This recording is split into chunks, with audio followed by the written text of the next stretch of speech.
FM 98,5. Baik, assalamualaikum warahmatullahi wabarakatuh. Alhamdulillah rabbil alamin, wassalatu wassalamu ala asyrafil anbiya'i wal mursalin sayyidina wa maulana Muhammad wa ala alihi wa sahbihi ajma'in. Subhanaka la ilma lana illa ma 'allamtana innaka antal alimul hakim. La haula wala quwwata illa billahil aliyyil azim. Pemirsa pendengar radio Sif FM dimanapun berada, di sini kami menggantikan kepala kawah kami, atasan kami, seyogyanya beliau Bapak Sebias lagi MSI, karena beliau masih sakit. Kita doakan agar beliau kesembuhan. Jadi kami diwakilkan selaku bawahan beliau langsung untuk menyampaikan materi tersebut. Mudah-mudahan kami sebagai pengganti ini tidak mengurangi rasa khidmat kita, rasa keberkahan kita di awal bulan Ramadan ini. Baik, di sini saya akan membuka kabar gembira bagi kita yang sudah berpuasa. Mungkin ini hari yang kedua, karena ada hadis mengatakan bahwasanya ada pintu surga yang khusus untuk bagi orang yang berpuasa, yaitu Ar-Rayyan, yaitu pintu bagi orang yang berpuasa yang disebutkan dalam hadis mengatakan bahwasanya la yadkhulu min ahadin khairuhum yuqalu aina sha'im fayaqulu la yadkhulu ahadun khairuhum fa idza dakhalu ughliq falam yadkhilu minhu ahadan.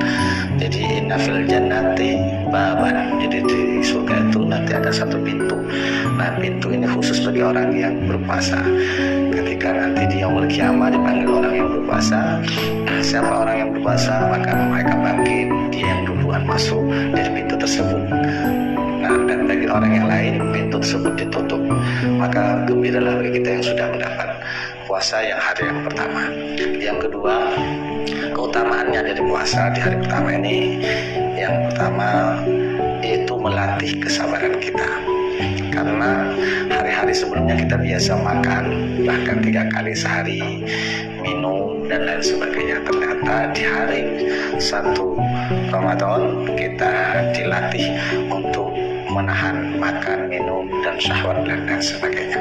Maka dalam hadis dikatakan bahwasanya dalam kitab Al-Ghazali khusus membahas tentang asrarus syiyam, rahasia puasa, yaitu adalah menahan bahwasanya puasa itu adalah seperempat daripada ibadah, seperempat daripada iman. Disebutkan as-shaumu nisfus sabr. Dasarnya itu yang pertama dalil as-shaumu nisfus sabr, bahwasanya puasa itu setengah dari sabar, dan as-sabru nisful iman, dan sabar itu adalah setengah dari iman. Maka ada 3 korelasi untuk melatih sabar di bulan puasa ini. Ada kata saum, ada kata iman, ada kata yaitu sabar, ada puasa. Nah, yang 3 ini tidak terlepas di hari puasa, hari yang pertama. Saya mempunyai anak kecil, ini Akila Raudhah sama umur 8 tahun.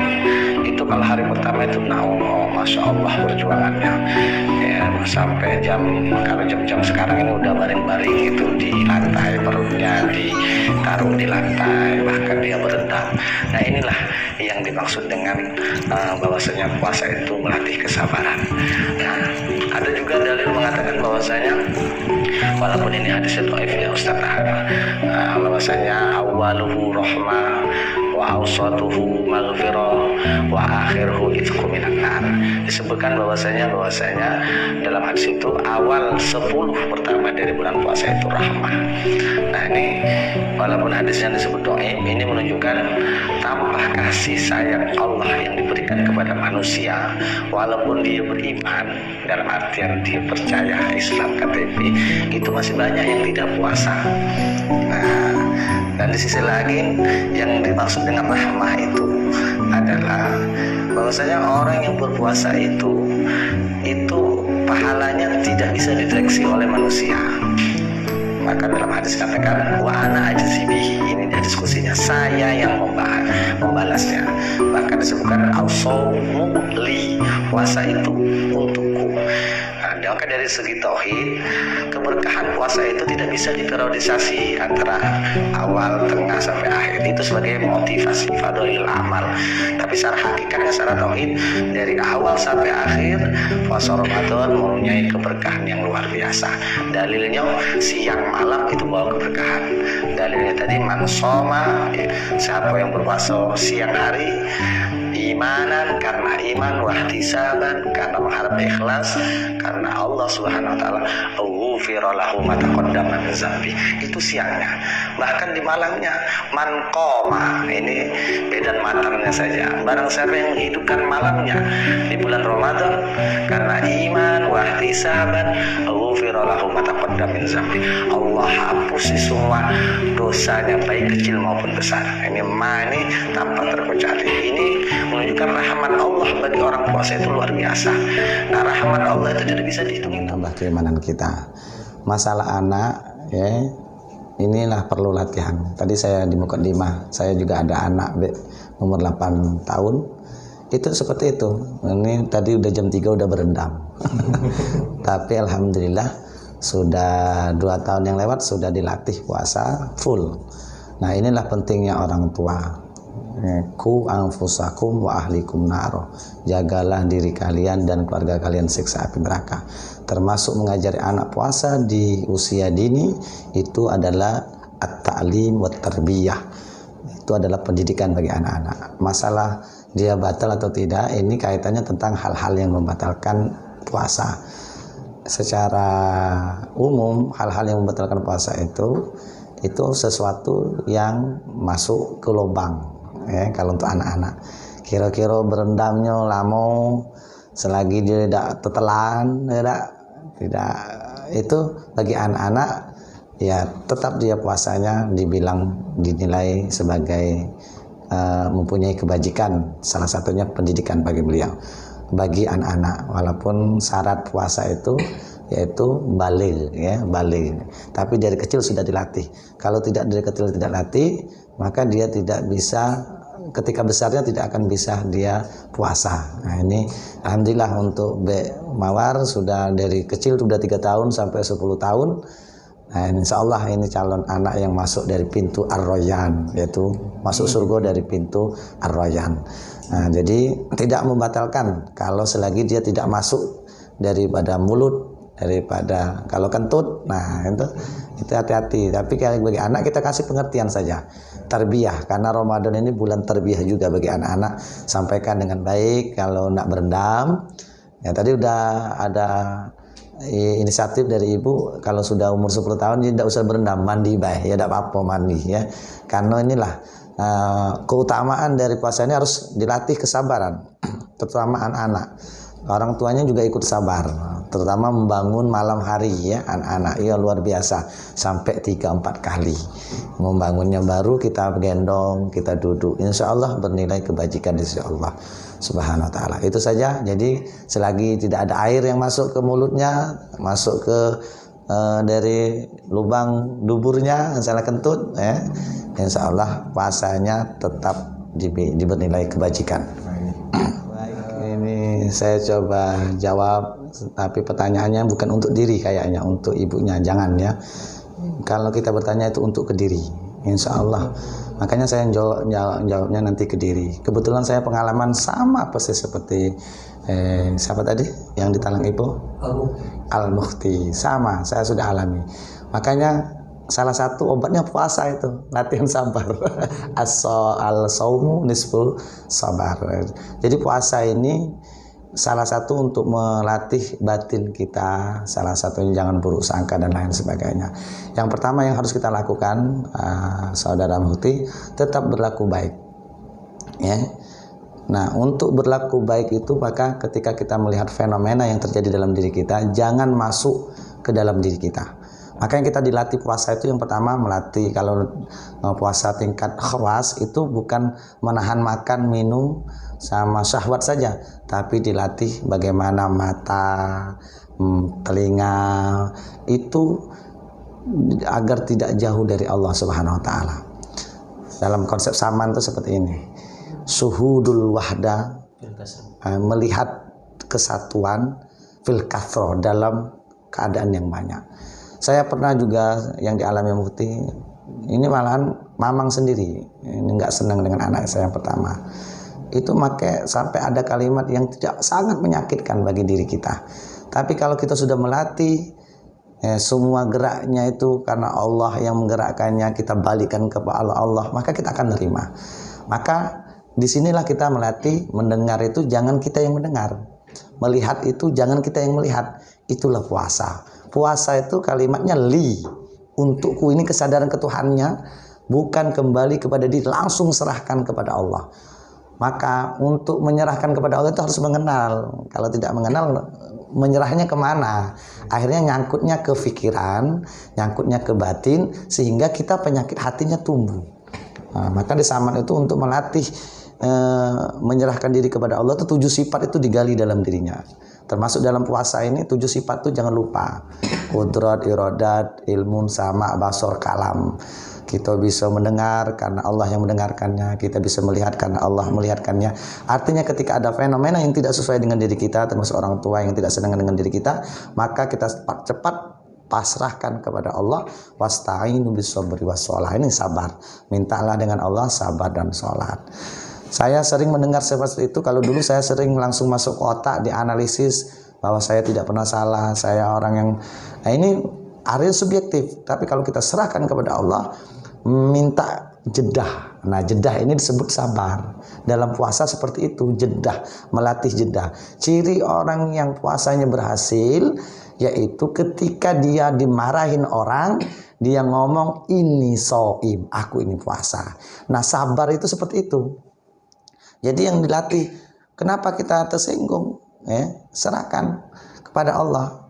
Nah, yakinlah, saya paman yang saya benci dengan anak saya itu, dia masuk kubur pun saya yang menanamkannya. Iya, bahkan anak saya yang dulu dibenci, maksudnya sering kalimat yang tidak senang, ketika anak saya pulang di pondok, yang sering disebut-sebut, dibangga-banggakan anak saya. Kenapa? Karena kita tetap berlaku baik dengan dia, berlaku baik dengan dia, mendoakan dia, bahkan dia duduk di majelis kita sampai akhir hayatnya. Seandainya kita balas dengan yang perbuatan yang tidak menyenangkan, kita balas. Nah, ini namanya imsak, nahan. Jangan sampai kita mengucapkan kalimat yang tidak baik, apalagi itu orang tua. Imsak itu seperti itu, puasa itu. Jadi latih, Mufti latihnya mulai puasa ini naik, jangan hanya menahan lapar, dahaga, syahwat, naik sedikit ke makom, yaitu khusus, puasa yang khusus, yaitu melatih pendengaran, melatih penglihatan, melatih pandangan, anggota tubuh yang lainnya, kalbunya, biar tidak ada kecuali li Allah, kecuali Allah, Allah, Allah. Nah, karena setan ini masuknya itu dari darah kita. Nah, jadi jangan dianggap setan itu dari luar, bisa jadi dari darah kita bisikan. Maka ketika ada orang yang mengatakan kita jelek, ini luar biasa batin ini untuk balas, untuk bisikan-bisikan, ayo balas, kamu bisa. Tapi kalau orang yang soim, stop, tahan, imsak, serahkan kepada Allah, balikan kepada Allah. Karena semua yang terjadi hakikatnya datangnya dari Allah. Bisa jadi itu hikmah bagi kita untuk memperbaiki diri kita. Memang tidak mudah, saudara Mufti. Saya saja bisa sabar ini setelah berjalan ikut thariqah samaniyah, melatih batinnya. Kalau tidak, waduh, luar biasa. Baik, jadi makanya dalam puasa ini sangat unik. Ini dibilang ibadah yang istimewa. Kenapa istimewa? Yang tahu itu adalah si yang puasa sama hambanya. Makanya kalimatnya as-saumu li, puasa itu untukku. Ini sebenarnya martabatnya martabat tauhid. Tidak ada yang tahu kecuali yang tahu keadaan itu adalah yang berpuasa. Maka ketika kita sakit, termasuk ibu yang sakit, mudah-mudahan insya Allah sembuh, maka yang di dalam kesadaran yang tahu itu keadaan ibu, bukan kiai. Maka kalau kita bertanya dengan kiai, kiai larinya ke fikih. Kalau fikih kan kalau sakit, fa'iddatu min ayyamin ukhar, tidak mampu, dia ganti yang hari lain. Masih sakit juga bertahun-tahun, maka dia bayar. Namanya fidyah. Nah, Tapi yang saya ingin tanamkan dalam sampai Ibu, bahwasanya inilah rahasia puasa. Jadi kalau puasa ini yang tahu keadaan diri itu hanya dia dengan Allah. Maka walaupun secara zohiriahnya dia sakit, kalau dia beriktikad puasa karena ingin mendekatkan diri kepada Allah, itu bukan berdasarkan dia dari masyrik wal maghrib, atau dari dia terbit fajar sampai dia terbenam matahari. Ya, cukup semampu dia puasa. Ya. Kalau dia sudah tidak mampu minum obat, itu syariat. Nah, itu syariatnya. Tapi secara hakikatnya niat dia puasa itu sudah bernilai ibadah kebajikan dari sisi Allah Subhanahu wa taala. Walaupun secara fikihnya orang yang sakit itu ada solusinya. Bisa ganti hari yang lain kalau masih sakit, bisa ganti bayar fidyah. Nah, itu solusinya. Nah, mungkin tidak usah galau, Pak. Allah itu ar-rahmah, rahmahnya Allah itu luar biasa. Jadi yang saya ajarkan bahwasanya Allah puasa ini mengajarkan yang tahu keadaan diri kita hanyalah diri kita dengan Allah. Maka latihlah itu, seandainya membuat mudarat, maka kita lebih baik tidak berpuasa. Itulah indahnya agama. Jadi agama itu tidak memberatkan. Walaupun ada dalil mengatakan sumu tasihu, puasalah kamu maka engkau sehat. Ternyata kalau puasa dia masih sakit. Nah, karena yang tahu keadaan kan diri kita. Jadi dilatih kesadaran ketuhanannya, bahwasanya kita bisa puasa juga kehendak Allah. Kalau tidak bisa puasa karena sakit juga kehendak Allah. Tidak usah galau. Jadi tidak usah galau. Itulah syariat. Oke, baik. Terima kasih Ustaz untuk jawabannya. Jadi sholat tarawih itu, sholat witir itu penutup. Ya. Maka dari itu, kalau kita ingin tidak sholat witir, maka itu yang lebih baik. Ya. Tapi sholat nanti di rumah, nanti takutnya tidak sholat. Kalau ulama terdahulu seperti itu. Ya, bahkan saya di musola saya itu seperti itu saya ucapkan. Bagi Bapak Ibu yang ingin menambah rakaatnya, tidak usah witir, tidak apa-apa. Silakan nanti di rumah. Minimal 1 rakaat. Nah, jadi yang afdolnya kalau ada niatnya bagus seperti itu afdol. Kenapa? Man qoma tadi, man qoma shoma ramadanan imanan wa ihtisaban ghufira lahu ma taqaddama min dzambi. Maka posisi ibu kalau menterakhirkan witir karena niatnya ingin qoma, menghidupkan malam bulan Ramadan, maka dia mendapat ghufira lahu, nilai kebajikannya, Bu. Malamnya dosanya dihapusi, kalau siangnya sudah dihapusi, malamnya dosanya dihapusi. Tapi niatnya tadi ya, niatnya memang untuk qiyamul lail, membangunkan malam, qoma, menghidupkan malam. Jadi luar biasa bulan puasa ini. Siang kita keistimewaannya menghapusi dosa, malam menghapusi dosa. Tak kati ibadah kecuali ibadah puasa. Makanya dimasukkan dalam kitab Al-Ghazali Asrar Siyam, salah satunya kenapa puasa Ramadan disebut istimewa. Bahkan keistimewaannya itu diibrohkan, dilogikkan bagaikan Masjidil Haram di muka bumi dibandingkan masjid-masjid yang lain. Maka ibadah puasa seperti itu posisinya.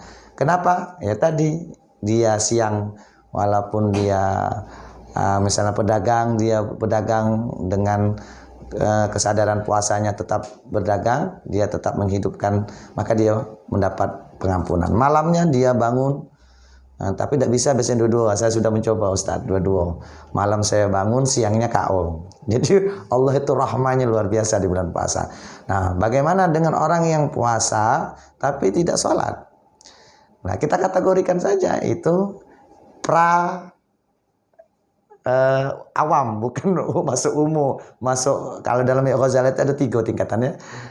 Puasa awam, puasa khawasul khawas. Kalau ini pranyo baru pranyo. Kenapa? Karena bisa menahan makan, minum, syahwat, belum bisa mengendalikan batinianya atau belum bisa mengendalikan untuk mendekat taqarrub ilallah. Dari segi puasa secara bahasa dapat dia imsak makan, nilai puasanya, tapi nilai kebajikannya ya Allahu alam ya. Menurut saya itu belum pas lah. Harus kalau orang yang imanan, karena iman yakin dia akan ibadah yang lainnya dia akan jalan. Bahkan dalam hadis mengatakan sholat itu tiangnya agama.